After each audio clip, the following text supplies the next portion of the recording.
Hello everyone. We are still having a very good time playing Xenosaga Episode 1, and I just remembered that I did not actually reduce game sound previously. Let's down a little more. Yeah. That'll have to suffice. Or rather, I will make do with that. On we go. Now we step through here and go up here. So we can go down here. Mess with this guy.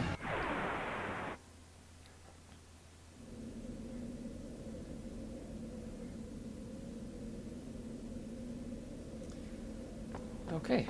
Well, that was not very difficult at all.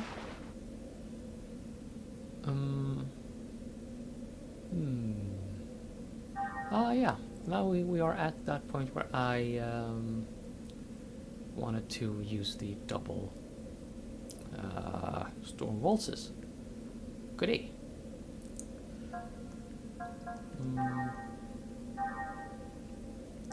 I should be able to extract something with Siggy real quick. Yeah, just in case he needed more stopping power, you know?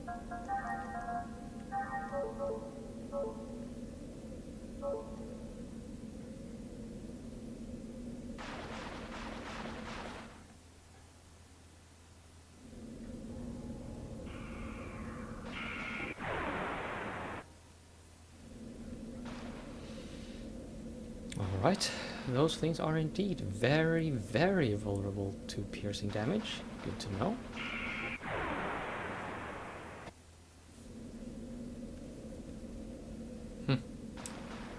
Wow, Siggy and Momo have so much tech points now. I really need to find something to use them for. Use the points for.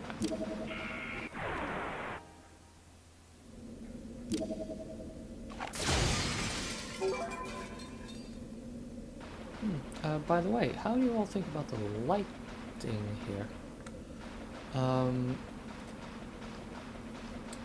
I find it works very well. I mean, it works for me. Okay, decode 12. That is to say, well, subjectively, yeah, I appreciate that this part of the game is so dark. I mean, as I said, it's makes it hard for me to see when the sun is, out. Well, the sun is up. Well, it's for a good reason.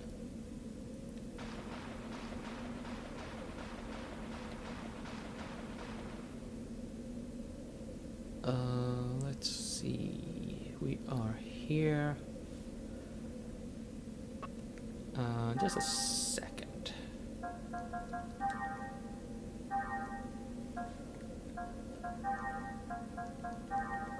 Let's just do this. This. And this. Booyah. Yeah, time for a switch up.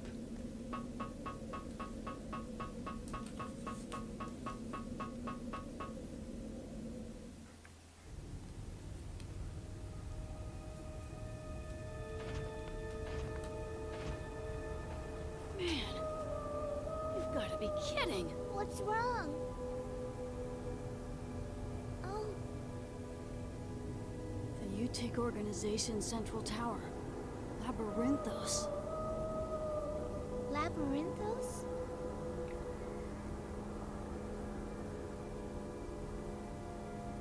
Hallelujah! And the sea gave up the dead which were in it, and death and hell delivered up the dead which were in them, and they were judged every man according to their works. That voice. That's Daddy. Daddy! What? Oh, stop. Where are you going? Let me go!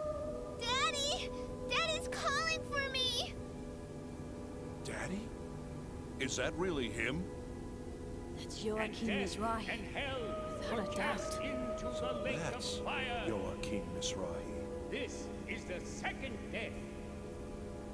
And whosoever was not found written in the book of life was cast into the lake of fire. Rejoice all ye, the time for feasting has come.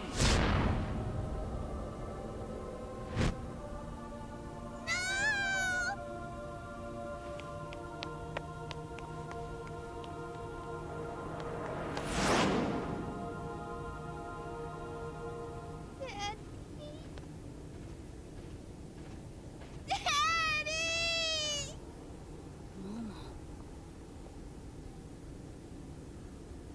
All this before me.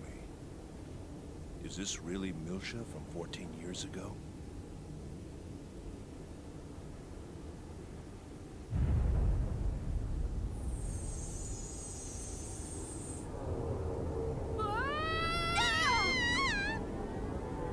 Communication corruption. What's this now?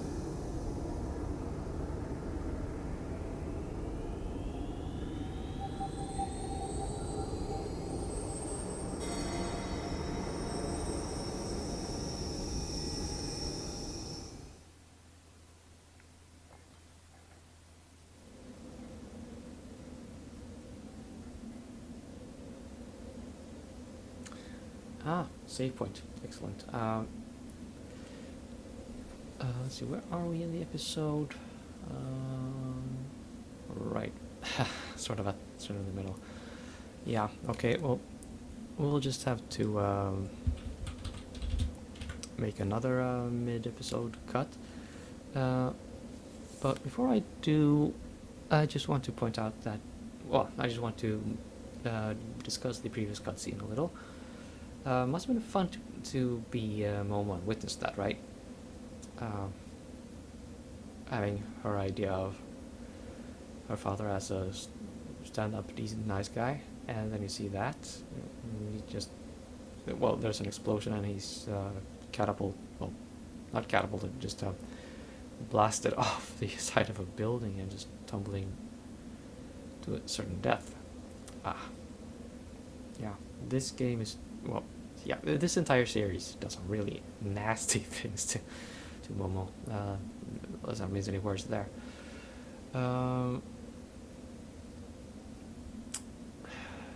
Also, that circle thing that we saw form at the end. I've seen something like that in illustration. Well, when people discuss illustrations or references to Kabbalah in modern games, well, video games and modern entertainment things. So that might be sort of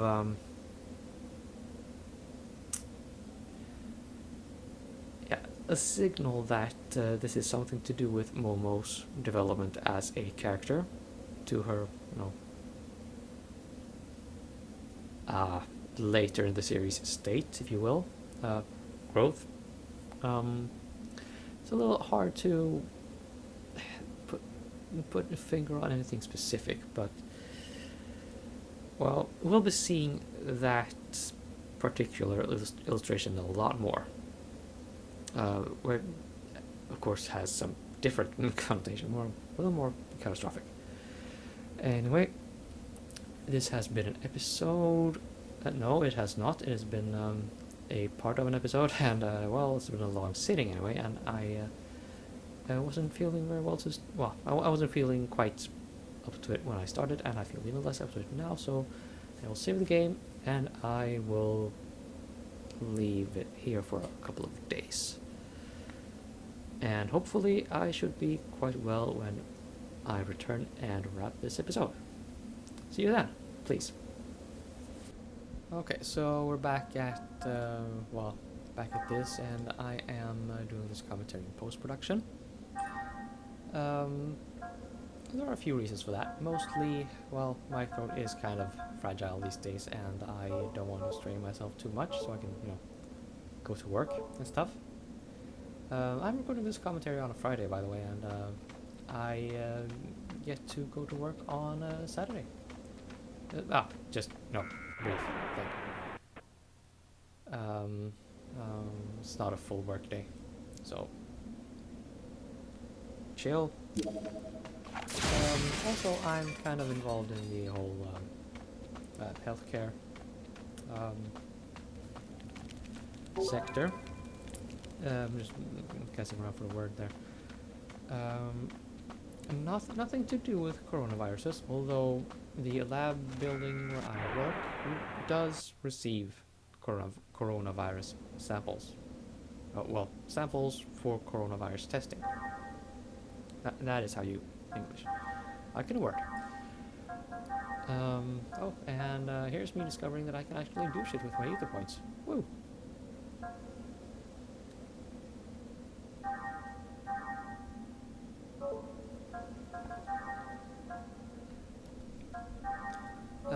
By the way, fights in this game, I did some thinking about that, and I have raged about this before. Well, I wouldn't say raged, but discussed.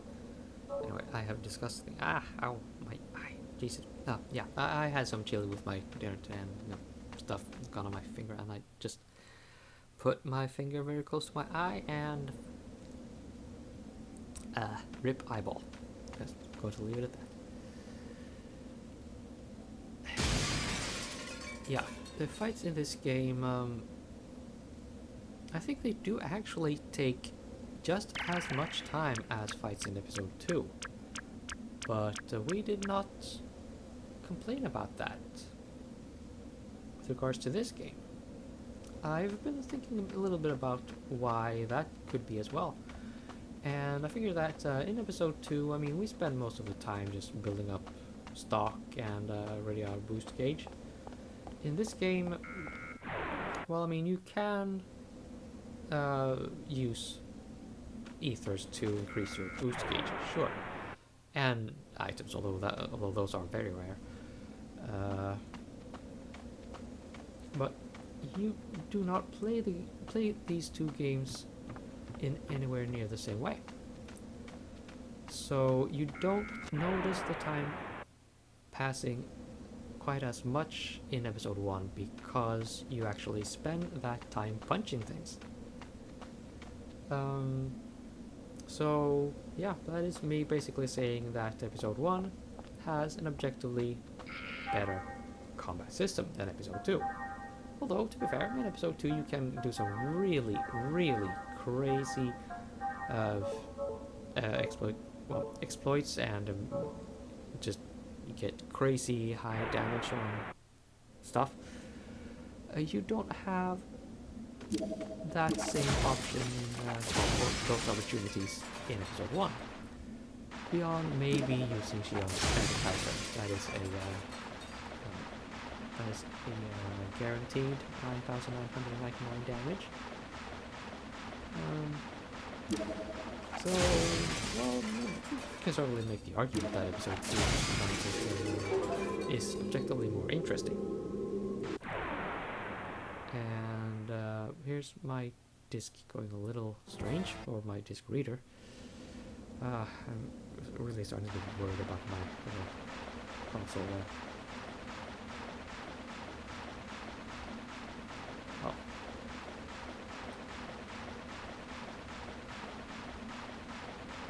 Anyway, was there something else to say? Well, yeah, I thought I was going to make the comparison to Shin Megami Tensei, in that the challenge in episode 1 is more like that you would face in in Shin Megami Tensei, in that what you can do to the enemy, they can pretty much also do unto you. In episode 2, that is not really the case. I mean, the enemies boost, sure, and they have counter boost. It takes a long time for you to get counter boost in either of these games. But they don't use stock, I'm pretty sure. in episode 2. So that is something you can do that the enemy cannot. Oh, and yeah, here's me thinking, by the way, that I can that it is time to end the episode. At 20 something minutes of gameplay, when I edited this clip down, only 6 minutes remained. I kid you not. Yeah, a full 2/3 of this clip was edited out because they were just fights. Well, I mean, not that fights are boring, but that's not what I want to show in this game.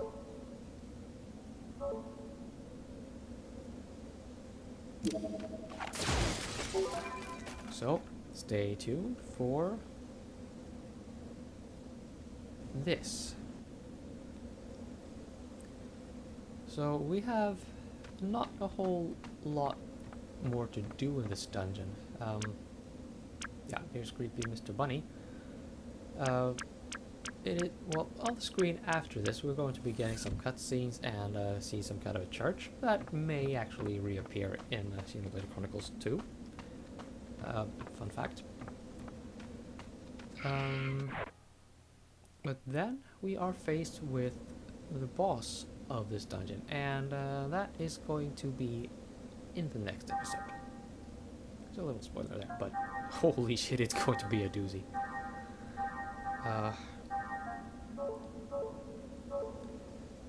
I wonder if that could actually be considered to be the, relatively speaking, toughest boss in terms of challenge spike in this game. Although, I mean, let's not ignore Albedo and his ES unit in right around the end of the game. That is a pretty gnarly fight as well, if you are if you are caught unprepared. Well, I suppose that is a matter for a later date.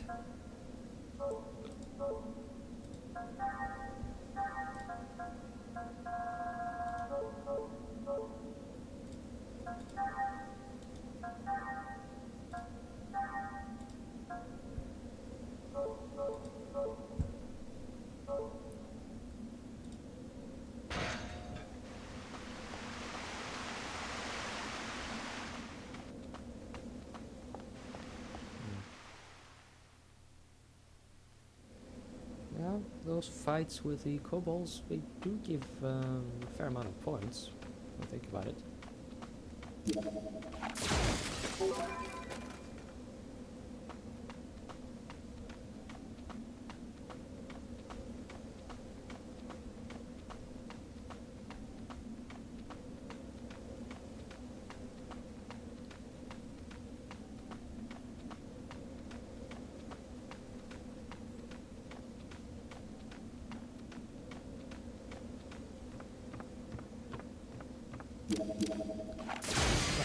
We need these things. One, mainly, but I get a few more just in case I fail. I don't have to go all the way back here every time.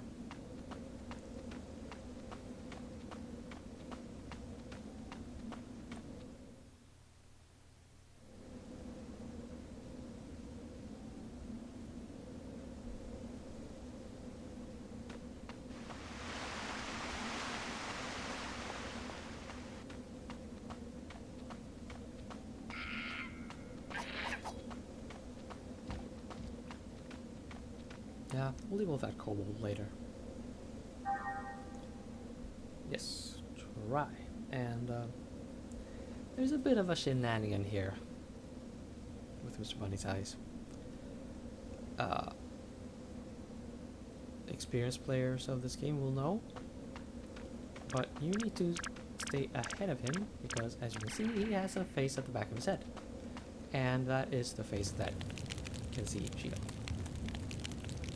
Totally not creepy, right?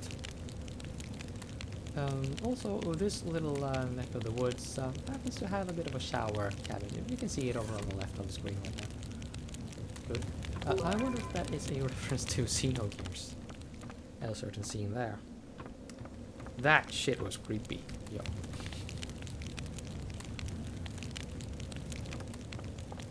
Okay, so I just admire the shower. And then we're ready for our next batch of cutscenes. Just one more fight with the kobolds and just strap yourselves in, buckle up, and reunion time.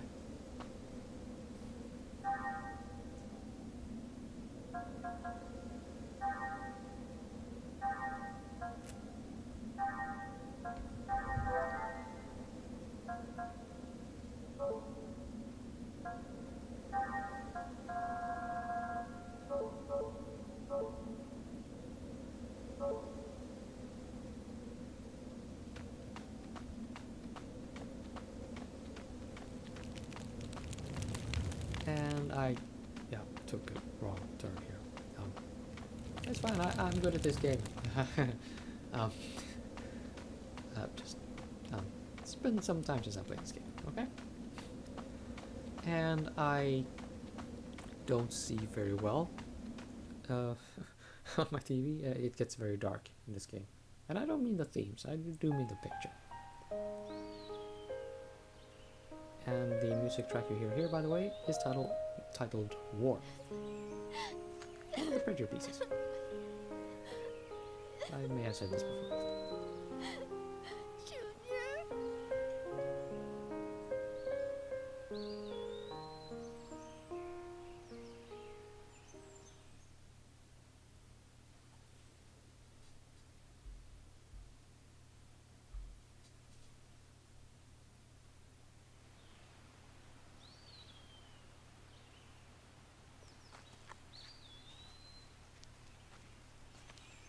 Is that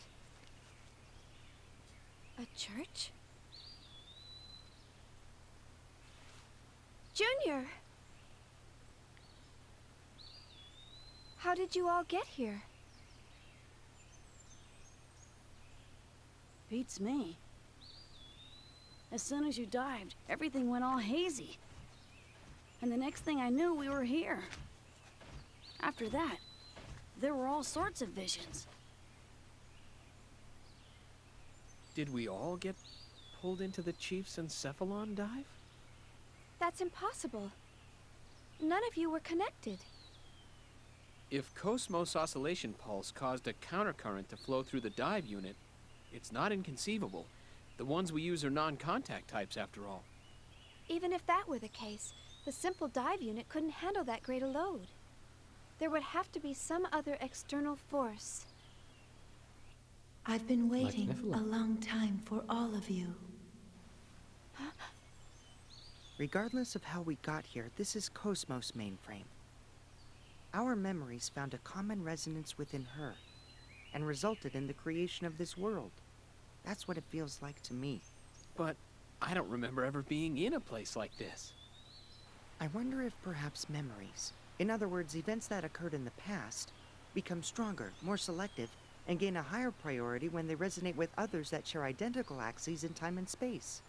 If you think about it in those terms, it isn't quite so odd that both my memories and those of Alan are not reflected here. So, what you're saying is, this world is constantly changing based on the experiences people share in time and space? A world made up of our past, as glimpsed through the mind of Cosmos. So, it's all an illusion? There's no difference between illusion and reality to the person experiencing it. This is no illusion.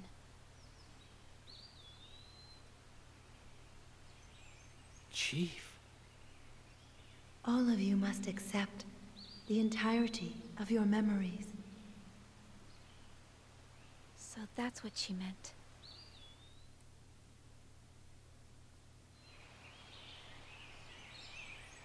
So at this time you could go on a tangent and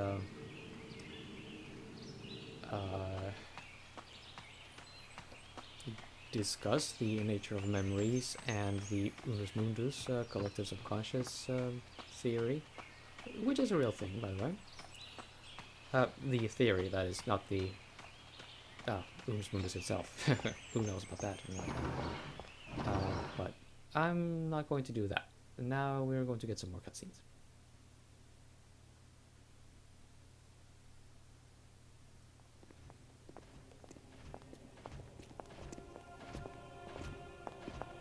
Someone's here. Those clothes. Is she a Realian? Yes. She definitely seems to be a Realian, but I also sense something different. Is this based on one of our memories too, Chief? Chief? Are you a Realian? Yes. My name is Febronia. I came to take care of this church because I longed for a place where Realians could find peace. Febronia. Do you know her?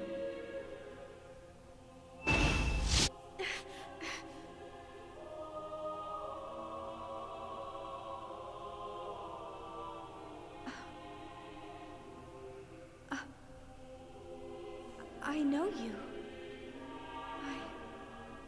We will learn more about this in episode 3.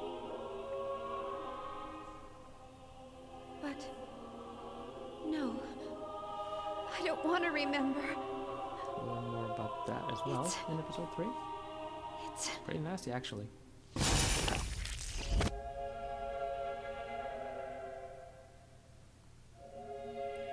follow me. I picked a really good track Xian. for this scene, though. It settled Ormus, by the way.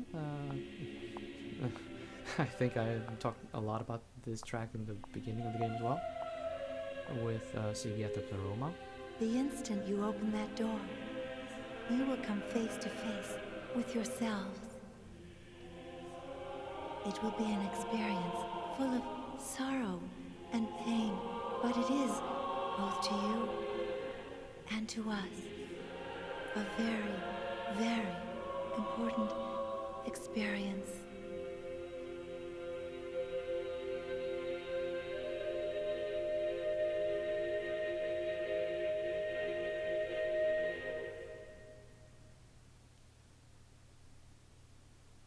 And it also leads to our next boss fight, like I said. Now I'm going to do some battle preparations, save the game and whatnot, and yeah, see you in the next episode. It's gonna be a big one.